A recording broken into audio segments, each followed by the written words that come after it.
예, 안녕하세요. 재무제표 싹돌기의 민홍섭, 이승우 회사입니다.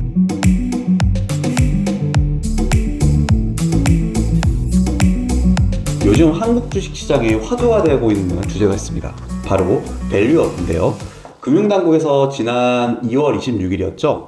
기업 밸류업 지원 방안 1차 세미나를 열어가지고 우리나라 상장사들의 기업가치 제고를 위한 논의가 본격적으로 이루어졌습니다.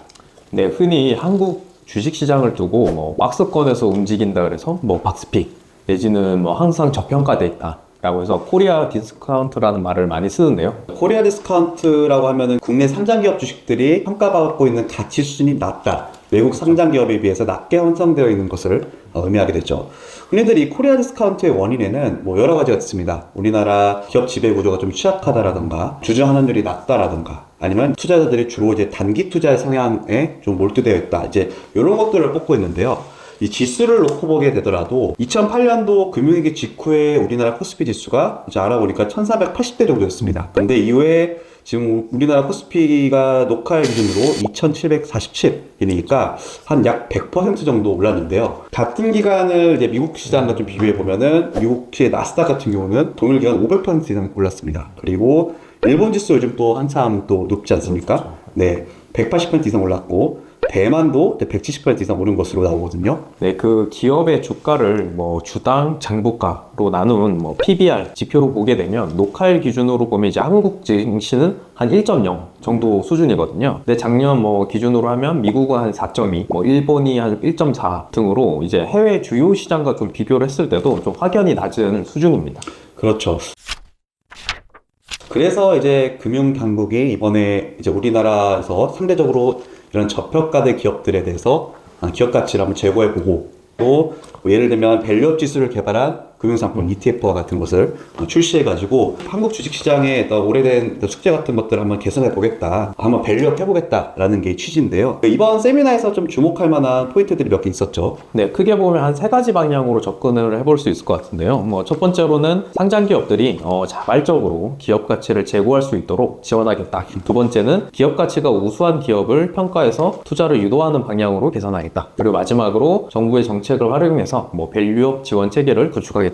라는 겁니다. 각각의 이제 꼭지를 놓고 보게 되면 결국은 기업 투자자, 정부 각각의 이제 영역, 각각 섹터에서 복합적으로 한번 이 기업 가치를 올릴 수 있는 방안을 유도해가지고 정책을 한번 이뤄보겠다. 이렇게 좀 보이는데요. 그렇죠. 이제 이 기업과 관련된 부분들은 회사들이 자발적으로 기업 가치를 제고할 수 있도록 유도하는 것인데요. 기업들이 스스로 가치평가 정보를 공시해서 투자자와의 소통을 좀 늘리고 투명성을 확보하라는 것입니다. 이를 위해서 구체적으로 이제 이사회가 연 1회 이상 스스로 기업 가치의 현황을 좀 진단을 하고 회사의 중장기 목표를 설정하거나 계획을 수립해서 그 계획이 얼마나 어떻게 진행이 되고 있는지를 평가하라는 것입니다. 쉽게 얘기해서 기업이 스스로 한번 기업 가치를 진단해봐서 그걸 공시해봐라. 자발적으로. 그렇죠. 자율적으로. 기업들부터 그러면 공시를 관리하는 팀은 이제 앞으로 할 일이 하나 더 늘어나는 거네요. 그런 셈이 될 것 같은데요. 네. 그래서 이제 기업 가치 제고를 위해 노력하는 기업들에게는 정부가 이제 큰 밸류업 표창을 주겠다. 표창. 네, 표창을 줘서 평가를 하겠다는 거고, 그래서 이 지원 체계를 구축하겠다라는 것은 예를 들어 국가에서 정책적으로 밸류업 지수 ETF라는 것을 만들어서 밸류업에 노력하는 기업들에게 더 지원을 하겠다라는 건데요. 아무래도 국가에서 ETF를 출시하고 그런 각종 정책적 혜택을 부여하게 되면 해당 ETF에 투자하는 기관과 사람들이 많아질 거고, ETF를 구성하는 기업들은 더 많은 투자를 받을 수 있는 수혜 기업이 된다고 보이죠. 어떻게 보면 하나의 그 도구로 쓰겠다는 거네요. 이런 금융상품에 대해서. 그렇죠.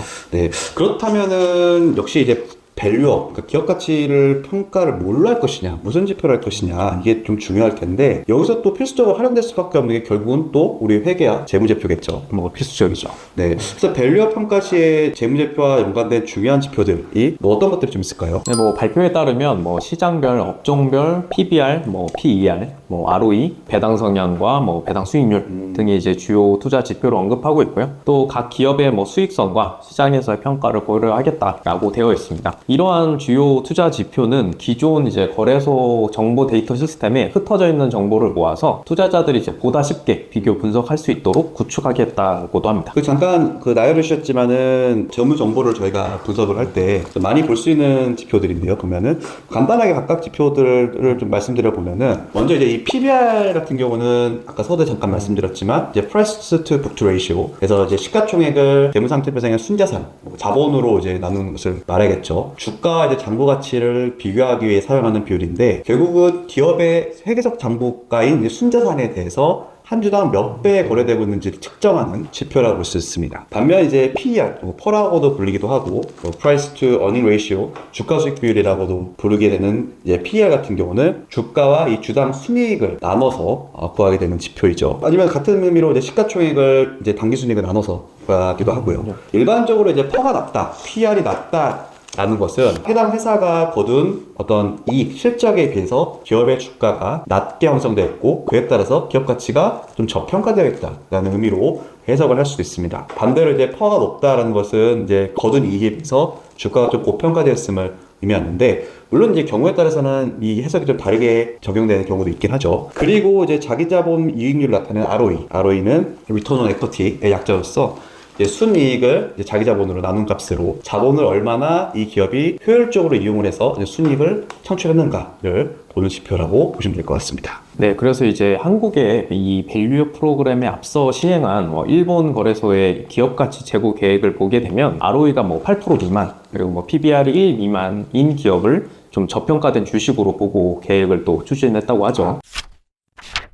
근데 사실 이 저평가라는 개념이 좀 어렵습니다. 그쵸. PER이 낮으면 저평가된 주식일까요? 아니면 높으면 오버밸류된 주식일까요? 보통은 이제 저희가 퍼나 PBR이 1보다 작다. 그럼 당장 말씀드렸다시피 기업의 시장 가치가 회계산 순자산보다도 낮게 평가됐으니까 저평가되었다. 이렇게 일반적으로 많이 또 인식을 하고 됐죠. 네, 맞습니다. 하지만 사실 이제 이 시장에서 매겨진 가치가 공정 가치라고 본다면 PBR이 어떻든 간에 그냥 그게 원래 맞는 가격이라고 볼 수도 있는 거거든요. 근데 사실 이 우리가 PBR을 가지고 저평가했냐 아니냐를 얘기하는 데는 이 근간이 되는 건 PBR이 낮은 주식이 즉 저평가 주식의 그 주식 수익률이 높다라는 것을 밝혀낸 분들이 있는데요. 이제 우리가 재무 관리를 공부하면 이제 빼놓을 수 없는 유진 파마와 케네스 프렌치 교수님들이 파마 프렌치가 3요인 모델을 92년도 논문에서 이제 발표를 하게 되는데요.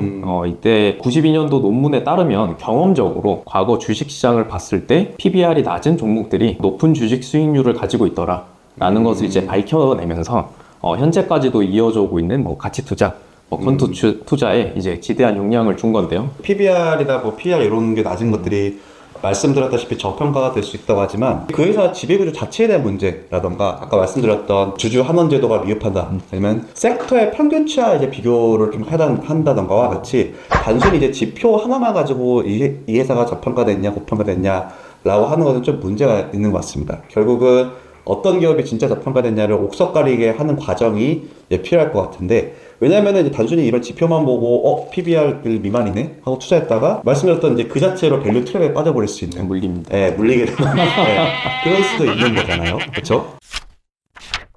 네, 그래서 이제 저희가 KRX 한국거래소 포털에 한번 들어가서 현재 한국 주식시장의 PBR 자료를 좀 섹터별로 받아서 간단하게 한번 살펴봤는데요. 네. PBR이 높게 형성되는 테마를 보게 되면 역시나 이제 최근에 주가가 높게 형성되는 2차 전지, 바이오, 반도체 등인 것을 볼 수 있습니다. 흔히 성장주라고 얘기하는 그렇죠.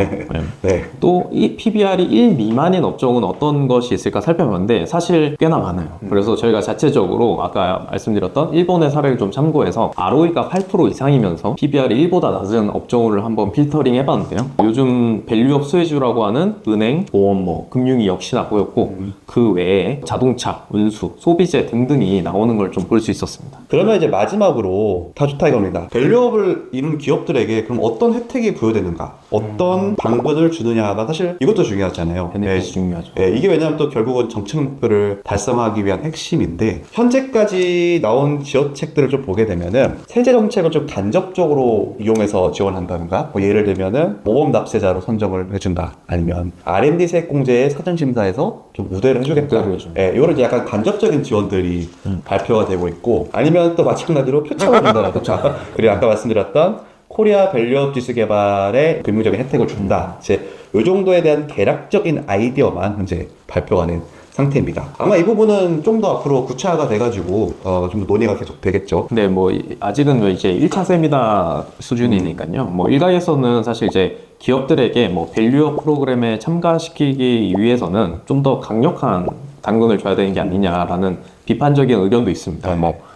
배당을 늘리라고 하는 거면 배당 세액 공제를 좀 강화해 준다든지 아니면 이제 우리나라 지배구조 특성상 뭐 상속세제에서 좀 혜택을 늘려준다든지 보다 좀 직접적이고 금전적인 베네핏이 있어야 기업들이 자발적으로 참여하지 않겠냐라는 의견인데요. 아직 1차 세미나를 이제 막 진행 중이고 정보협회에 따르면 5월에 2차 세미나를 또 개최를 하고 또 계속해서 여러 기업들과 협의를 좀 하겠죠. 그리고 이제 하반기부터 이제 준비된 기업들은 또 공시를 빠르게 시작할 수도 있다고 하는데 지켜봐야 될 것 같습니다. 어쨌든 그 이웃나라 일본에서는 바로 이 밸류 프로그램을 시작을 하고 실제로 PBR이 1 미만에서 탈출한 기업들이 좀 있다고 합니다. 그래서 우리나라도 뭐 이번 기회에 좀 아주 오랫동안 해묵었던 이런 코리아 디스카운트를 해결을 하고 또 박스핏에서도 탈출해가지고 말 그대로 좀 밸류업을 좀 이룰 수 있는 이제 그런 좋은 기회가 될 수 있었으면 좋겠습니다. 네. 네, 뭐 그 김에 저희 컨텐츠도 좀 조회수 밸류업 좀 해야 될 것 같아요. 네, 우리도 조이사 네, 그랬으면 좋겠습니다. 네, 오늘은 새롭게 발표한 밸류업 제도를 한번 다루어 봤는데요. 네, 재무제표 쏟아들기의 이승훈 민원서 폐기사였습니다.